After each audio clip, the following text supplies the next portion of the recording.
منكم لله. كان زماني ببلبط دلوقتي.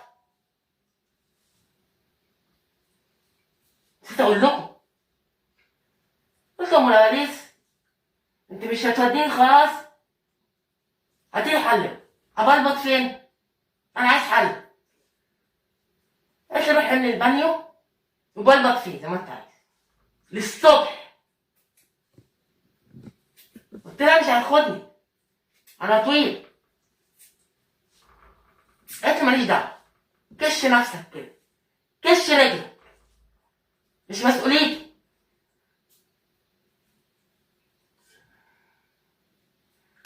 قلت لها مش هينفع يا لواليس. قلت لها طب انا كشيت رجلي هتشمس ازاي؟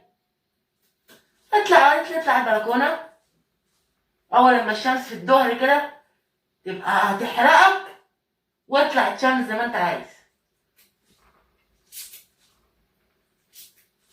طب انا عايز اذبح، يعني انا هبلبط بعد كده هذبح.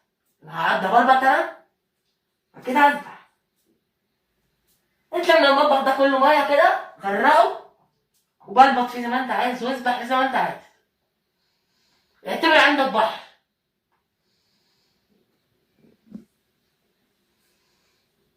منك لله يا ام لبليس، مش مسامحك.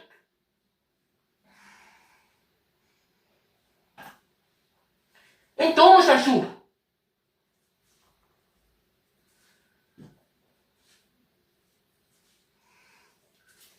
عايزين نصايح؟